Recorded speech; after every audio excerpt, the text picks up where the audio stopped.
Dan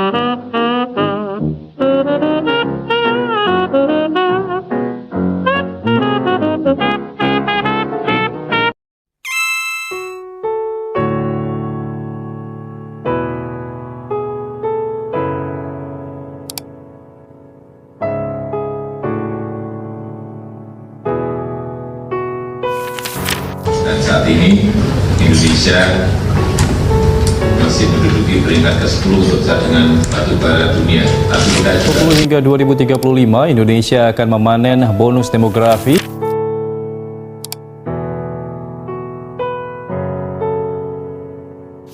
Pertumbuhan ekonomi Indonesia mencapai 5,12% dalam kuartal pertama tahun 2025. Pertumbuhan ekonomi ini salah satunya ditopang oleh sektor pariwisata seperti peningkatan perjalanan transportasi dan pergudangan, akomodasi dan makanan umum. Pertumbuhan ekonomi Indonesia kuartal 2 2025 positif naik 5,12%.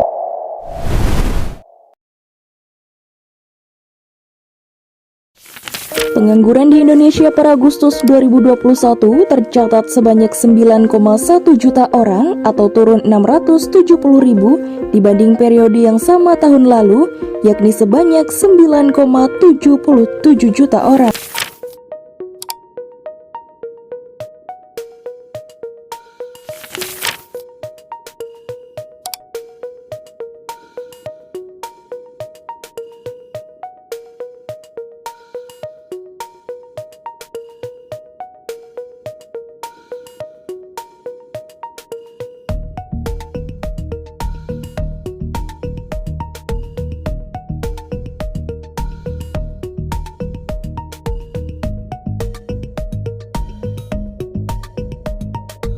Jagung merupakan makanan sehari-hari di daerah ini.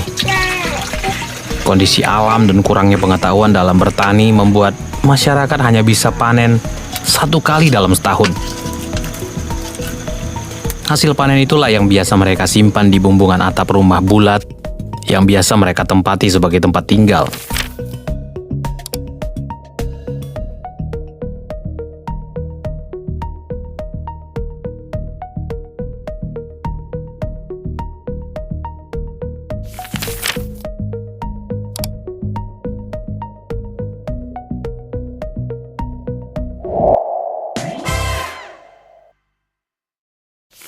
Dalam rangka memastikan semua anak di Indonesia, utamanya di wilayah 3T, memiliki akses pendidikan yang berkualitas dan setara, maka Panja Pendidikan Daerah Tertinggal, Terdepan, dan Terluar Komisi 10 DPR RI akan terus menerima masukan terkait isu, data, dan mekanisme pendidikan di daerah 3T dan marginal.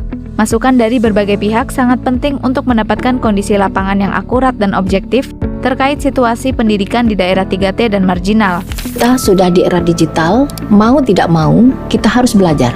Saat ini digitalisasi sekolah adalah prioritas kami. Harus ada transformasi struktural ekonomi kita ini.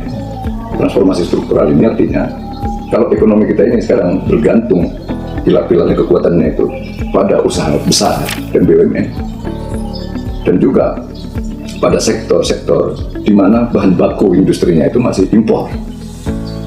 Maka struktur ekonomi seperti ini akan sangat rentan terhadap gejolak ekonomi dunia. Pemerintah terus meyakinkan bahwa fundamental ekonomi domestik Indonesia saat ini dalam kondisi cukup kuat.